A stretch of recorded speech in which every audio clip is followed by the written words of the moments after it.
할렐루야. 오늘도 참으로 좋은 날입니다. 3일 동안 이제 성령의 열매를 함께 공부하고 우리에게 성령의 열매가 충만하도록 기도하는 시간을 갖겠습니다. 성령의 열매는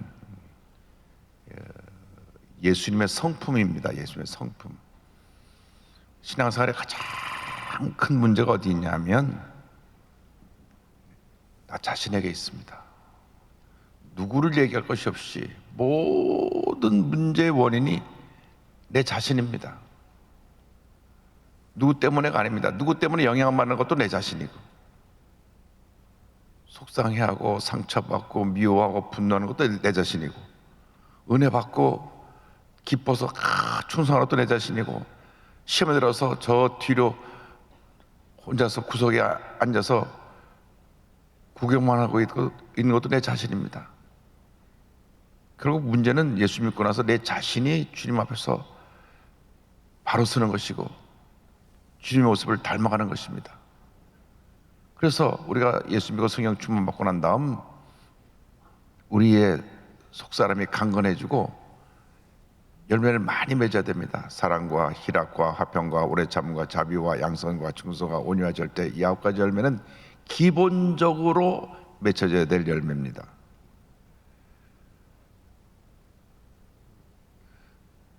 나무는 그 열매 때문에 그 존재 가치가 있는 것입니다. 열매 맺지 못하는 나무는 열매 맺는 과실나무로서 의미가 없습니다.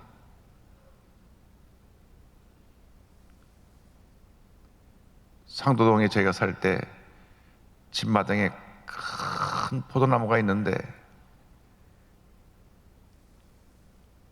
겨울이 되면 그토록 볼품없는 나무가 없어요. 다 비틀어지고 구부러지고. 저 포도나무는 겨울에 보면 쓸모가 아무 데도 없습니다. 그 포도나무를 갖고 무슨 가구를 만들 수 있는 것도 아니고 심지어 지팡이도 만들 수 없어요. 포도나무 갖고 쓸 수 있는 것은 그냥 불쏘시개로 쓰는 것밖에 없습니다. 그런데 봄이 돼서 거기에 싹이 돋고 잎이 나면서 여름이 되면 열매가 맺힌 데 주렁주렁 포도가 달립니다. 그래서 포도가 익은 다음에 따서 포도를 먹으면 야, 참 포도가 달구나. 그래서 그 포도나무의 가치가 열매로 인정되는 것입니다. 우리 예수 믿는 사람은 우리의 가치를 어떻게 인정받느냐? 예수님을 닮은 성품의 열매를 많이 맺을 때 저 사람 하나님의 자녀구나, 저 사람 정말 우리가 존경하고 본받아야 될 사람이구나, 그러한 하나님의 자녀로서 인정받고 칭찬받는 모습으로 살게 되는 것입니다. 평생 예수를 믿으면서도 열매 부분에 대해서 전혀 노력하지 않고 관심 없이 산 분들이 모든 문제를 다 안고 있습니다. 사람들하고 부딪히고, 가정에서도 시끄럽고, 직장에서도 시끄럽고, 사업장에서도 문제가 많고. 왜? 내가 열매 맺는데 관심도 않고 소홀했기 때문에. 정말 예수를 믿은 지 10년 정도 지나고 나면 절반쯤은 예수 모습이 나타나야 되는데 전혀 저분이 예수 믿는 사람 맞아? 이런 정도의 모습으로 산다면 우리는 부끄러운 것입니다. 정말 이게 얼마나 열매가 중요한 것을 알고, 얼마나 열매를 맺는 것이 우리 삶에 있어서 심각하다는 것을 알고, 이제부터는 성령 충만 받아서 열매를 맺어야 됩니다. 내가 변화가 되는 것인데 그게 하루종일 뚝딱 변화가 되는 것은 아닌데, 그러나 변화되고 또 변화되고 또 변화되어서 하나님의 은혜가 임하게 될 것입니다. 제가 이제 엊그제 교보문고에 책을 사러 갔는데 책을 이제 잔뜩 사서 신이 나고 내려오면서 배가 고파가지고 어디 뭐 먹을 데가 없나 봤더니 1층에 생 어거스틴이라고 써놨더라고요. 식당 이름이 생 어거스틴이에요. 영어를 보니까 세인트 어거스틴. 왜 세인트 어거스틴은 성 어거스틴인데 왜 생 어거스틴으로 해놨나? 성자 어거스틴이라는 이름을 붙였어요. 음식점인데. 근데 또 음식점 이름하고는 전혀 안 맞게 그 음식은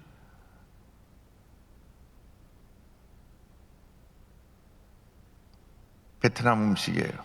아침부터 먹는 얘기 하니까 입에 침이 돌실 모양인데 어쨌든 베트남 음식인데 제가 오랜만에 베트남 음식을 맛있게 먹었는데 그게 중요한 게 아니고 이름이 세인트 어거스틴하고 영어로 써놓고 한국말은 생 어거스틴이라고 해놨으니 도대체 세인트 성자라는 말하고 생하고 무슨 관계가 있습니까? 근데 이 세인트 어거스틴이라는 말을 왜 붙었냐면 원래 망난이었어요. 어머니 모니카는 굉장히 기도를 많이 하는 분인데 이 부잣집에서 태어난 이 어거스틴은 망나니가 돼갖고 집을 나가가지고 17살 때 집 나가서 마음대로 사는 거예요. 나가지고 이단에 빠졌어요. 만이교라고 하는 이단에 빠졌어요. 그리고 나가서 또 결혼도 안 하고 동거해서 애를 낳았어요. 그러니까 정말 그 귀한 아들이 집 나가서 마음대로 살고 애도 낳고 어머니 모니카는 매일 새벽에 나와서 기도합니다. 우리 아들 하나님 은혜로 돌아와서 하나님 앞에 귀하게 쓰임받는 아들 되게 해달라고 눈물로 기도합니다. 눈물로.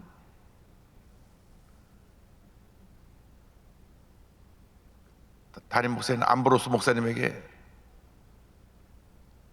우리 아들은 가망이 없습니까? 어떻게 된 것입니까? 왜 제가 이렇게 10년 넘게 기도해도 우리 아들은 아무런 소식이 없습니까? 암브로스 목사님이 하나님의 때가 있습니다. 반드시 기도가 응답될 것입니다. 당신의 아들이 훌륭한 하나님의 일꾼이 될 것입니다. 그래가지고 기도를 20년을 했어요. 20년을 해서 그 아들이 돌아옵니다.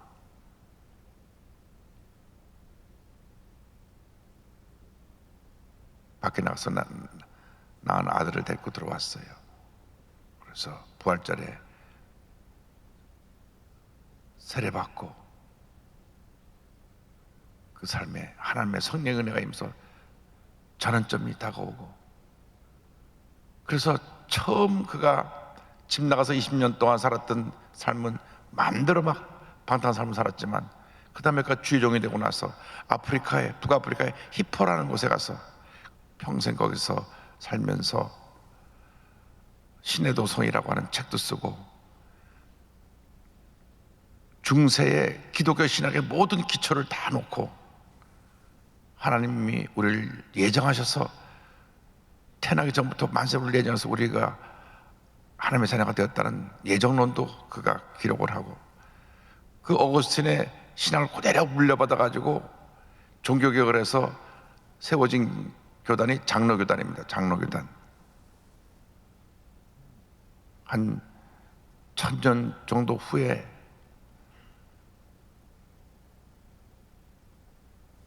칼빈, 불란서 쪽에서 태어나서 원래 이름은 깔뱅이라고 부르는데 이 깔뱅이라고 부르는 칼빈이 모든 사람이 예정됐다, 구원받을 사람, 구원받지 못할 사람이 예정됐다 한 예정론을 쓴 것이 장로교 교리가 됐습니다.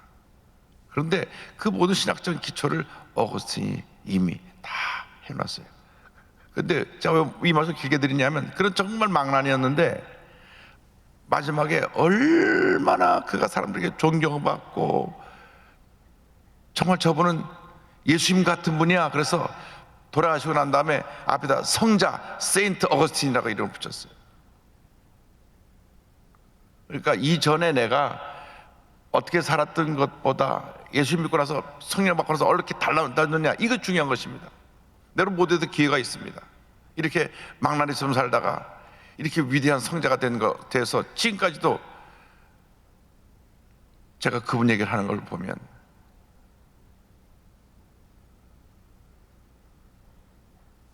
그분은 1600년 전 분이거든요. 그러니까 역사에 그렇게 변화될 수 있었던 것은 성령의 능력이 그에게 임해서, 그 다음에 성화돼서 열매를 많이 맺어서 그렇습니다. 근데 성령의 9가지 열매가 나오는데, 늘 설명드리지만 한 열매 속에 9가지의 열매입니다. 한 열매. 귤을 까보면은, 제주도 귤 달아요. 까면 그 안에 여러 알이 박혀 있는 것처럼 성령의 열매는 한 열매 속에 9가지 열매가 담겨 있습니다. 그 첫 번째 출발점이 사랑입니다. 사랑. 한번 따라해주세요. 사랑. 이 사랑은 우리가 말하는 사랑의 기준이 다릅니다. 아가페 사랑, 하나님의 사랑, 변함없는 사랑, 영원한 사랑. 그래서 로마서 5장 5절에 소망이 우리를 부끄럽게 하지 아니함은 우리에게 주신 성령으로 말미암아 하나님의 사랑이 우리 마음에 부은 바 됨이니. 근데 이 사랑은 조건 없이 그냥 주는 사랑입니다. 그래서 요한일서 4장 7절 8절에 사도 요한이 권면하기를, 사랑하는 자들아 우리가 서로 사랑하자. 사랑은 하나님께 속한 것이니 사랑하는 자마다 하나님으로부터 나서 하나님을 알고, 사랑하지 아니하는 자는 하나님을 알지 못하나니 이는 하나님은 사랑이심이라. 이렇게 말씀하셨습니다. 우리가 진정한 사랑의 사도로 변화된다면 이 세상은 아름다워질 것이고 모든 문제가 다 해결될 것입니다. 그런데 왜 이렇게 문제 많으냐? 사랑의 기준이 나 개인의 이기주의적인 사랑의 기준이 돼서 그렇습니다. 우리 그리스도인의 사랑은 내 개인의 이기주의적인 사랑이 아니라 하나님의 사랑, 고차원적인 사랑으로 그 모습이 바뀌어져야 합니다. 그 고차원적인 사랑은 뭐냐? 조건 없이 무조건 먼저 베푸는 사랑입니다. 요한일서 4장 9절로 11절에 그 사랑을 설명합니다. 하나님의 사랑이 우리에게 이렇게 나타난 바 되었으니 하나님이 자기의 독생자를 세상에 보내심은 그로 말미암아 우리를 살리려 하심이라. 사랑은 여기 있으니 우리가 하나님을 사랑한 것이 아니요 하나님이 우리를 사랑하사 우리 죄를 속하게 하여 화목제물로 그 아들을 보내셨습니다. 사랑하는 자들아 하나님이 이같이 우리를 사랑하셨은즉 우리도 서로 사랑하는 것이 마땅하도다. 그러니까 하나님의 사랑은 우리가 말하는 그러한 사랑이 아니라 그 무엇으로서 그 사랑을 비교할 수 없는 정말 희생적이고 무조건적이고 일방적인 사랑인데, 우리 죄 때문에 자기 아들을 십자가에 달려 죽게 하신 그 하나님의 사랑. 내 잘못을 누가 다른 사람이 대신해서 벌 받는다는 것, 그거 참 큰일입니다. 정말 아들 죄 때문에 아버지가 대신 자살도 하더라고요. 정말 좀 충격받았어요. 그 아버지 얼마나 마음이 아팠으면 그 아들이 지은 죄를 아버지가 짊어지고 이렇게 스스로 목숨을 끊으셨을까. 그 아들도 간이 배 밖으로 남았지. 그 임플란트 하는 회사에서 회사 자본금이 2천억인데 2,200억을 횡령을 했으니까. 근데 아버지가 죽었어요. 아버지가 얼마나 불효입니까? 근데 아버지는 아들을 위해서 죽을 수 있어요. 아버지니까. 근데 하나님은 아무 상관도 없고 죄짓고 불의하고 하나님을 대적하고 떠난 하나님과 원수가 된 우리를 위해서 예수님을 십자가 달려 죽게 하시고 모든 죄를 다 뒤집어 쓰게 하셨어요. 하나님의 사랑입니다. 갚을 수 없는 사랑을 받고 우리가 예수 믿고 하나님의 자녀가 되었는데, 우리끼리 미워하고 다투고 분노하고 욕하고 하면 되겠습니까? 모든 문제가 바로 여기서부터 출발합니다. 내가 누구 때문에 피해봤다. 그래서 그 피해본 것에 대해서 그냥 서로 다투고 물고 뜯다 보니까 상처가 커지는 것입니다. 진정한 사랑은 하나님의 사랑에 근거해서 조건 없이 베푸는 사랑입니다. 사랑 대가를 기대하고 베푸는 게 아니라 무조건 사랑을 베푸는 것입니다. 베풀어야 돼요. 근데 구약 성경에 무조건 사랑을 베풀려고 한 대상이 세 대상이 나옵니다. 과부, 고아, 나그네. 우리가 우리 주위를 돌아보면 정말 어려운 분들이 많습니다. 홀로 사시는 독거노인들, 소년소녀 가장, 또 200만 다문화 가족, 3만 5천 미혼모, 탈북해서 온 자유시민, 거기도 3만 5천 명인데 한국의 자유를 찾아서 넘어다 너무너무 살기가 힘들어가지고 아무도 돌보지 않으니까 도로 올라가요. 도로 올라가. 오죽 힘들면 도로 올라가겠습니까? 올라가면 도로 총살에 당해서 죽을지도 몰라요. 내려왔다는 도로 올라가요. 우리들이 이제는 정말 관심을 갖고 그들을 사랑으로 돌봐야 됩니다. 예수 잘 믿게 하면 나중에 우리가 통일될 때 그들이 다 선교사가 될 텐데 우리가 그냥 관심 없고 팔짱 맞게 내버려 두니까 그들이 오죽하면 다시 철책을 넘어서 또 철책을 넘어온 사람 넘어서 또 올라가 버렸어. 한두 사람이 아니에요. 지금 계속 다시 북한으로 돌아가는 사람들이 이어져 가고 있습니다. 왜? 우리가 그들을 사랑으로 품지 못해서 그렇습니다. 이제는 우리가 사랑을 실천해야 됩니다. 사랑은 실천입니다. 구경하는 것이 아닙니다. 정말로 사랑을 가지고 우리가 돌봐야 됩니다. 땅끝 마을에 탤런트 문근영 씨가 시작한 지역아동센터에 처음에 몇 명의 아이가 없었어요. 아이가 늘어나니까 저희 교회에 올라가서 구피플에서 그 땅끝 마을을 품었는데 지금 70명, 80명. 그 아이들이 예수님의 사랑으로 완전히 변화가 됐어요. 정말 행복한 삶을 살고 있어요. 그 목사님, 사모님 정말 귀해요. 70, 80명의 아이를 자기 아이랑 똑같이 정말 사랑하면서 기르니까. 그러니까 그 딸도 사회복지를 해서 다시 돌아가서 거기서 또 섬기고 있어요. 또 거기서 자란 애들이 사회복지를 해서 다시 돌아가서 그 아이들을 섬기고 있어요. 사랑은 실천입니다. 그래서 2022년도에 여러분들이 이제 나가서 복음을 전하는데 그냥 예수 믿고 구원받으세요. 거기를 그치지 말고 정말 힘들고 그런 사람들 가서 도와주고 한 번 일회성이 아니라 계속 또 도와주고 또 와서 그들을 사랑으로 품고 해서 주님 앞으로 인도하면 하나님의 큰 은혜가 임할 줄 믿습니다. 근데 이 사랑은 하나님께로부터 온 사랑, 하나님과 나와의 관계 속에서 이 사랑과 희락과 화평의 열매가 맺어야 되는데 그 다음이 주님의 사랑이 우리에게 임할 때 희락, 기쁨이 나옵니다. 기쁨. 성령 충만한 그 모습의 기본이 기쁨입니다. 기쁨. 기뻐야 돼요. 밤낮 울고 이상하고 쓰고 다니는 것은 뭔가 문제가 있는 겁니다. 그래서 빌립보서 4장 4절에 주 안에서 항상 기뻐하라, 내가 다시 말하노니 기뻐하라, 이렇게 권면한 것입니다.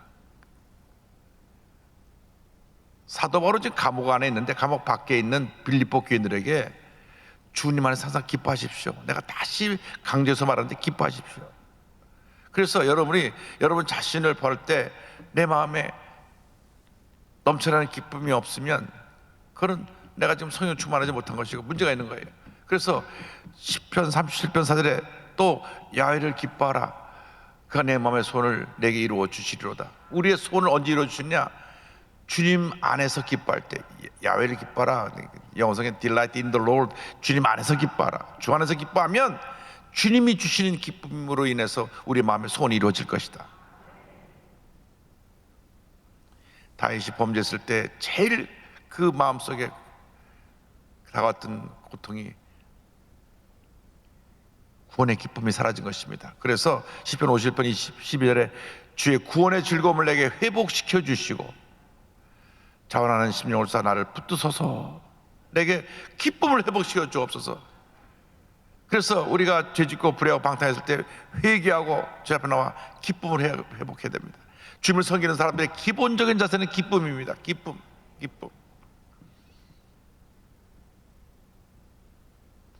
CBS 새롭게 하수소의 이샘물 선교사님 아이 간증을 보고 제가 굉장히 보면서 많이 눈물도 흘리고, 제가 앞으로 그 예화를 여러분에게 소개할 건데요.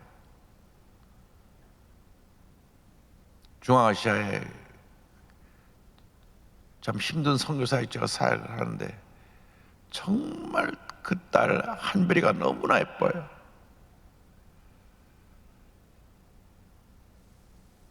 그 다음에 아들 또 낳아서 예준이 너무 잘생겼어요. 근데 어느 날부터 아이들이 이상한 거예요. 병명을 몰라요. 그래서 큰 병원 찾아다니다 보니까 희귀성 병으로, 옛날에는 병명 좋던 뭐또 미토콘드리아라는 이상한 병인데 세포가 점점 다 죽는 병이에요. 그래서 큰 병원에서 내린 결론은 애가 죽는 병입니다. 야, 내가 선교사로서 정말 내가 기쁨으로 우리 부부가 이곳에 와서 이슬람권에 복음을 전한 것밖에 없는데 우리 아이가 둘 다 죽게 됐으니 어떻게 된 겁니까? 그런 고통 속에서 가서 선교를 하는데 큰딸 한별이가 세상을 먼저 떠나고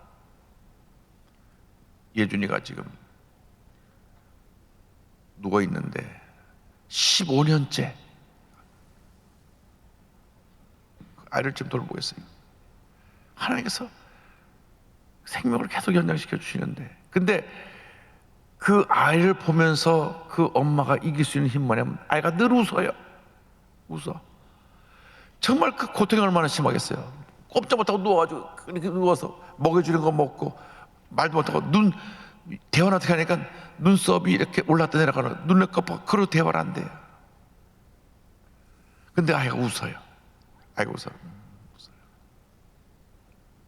그래서 그 아들이 웃는 웃음 때문에 엄마가 힘을 얻어서 그 선교사님이 지금도 눈물로 기도하면서 자기 죽여준 사명은 이렇게 고통당하는 장애를 가진 사람들을 돌보라, 아이들을 돌보라. 가보니까 얼마나 장애를 가진 아이들이 많은지, 장애를 가진 막 그런 나라에서 버린대요. 그런 아이들을, 장애를 가진 아이들을 섬길 수 있는 은혜를 주셨다고. 그런데 그 힘들고 고통스러운 시간을 보내는 그분, 그 선교사님 어머니가 아이가 웃는 모습 그거 하나 보고 버티는 거예요.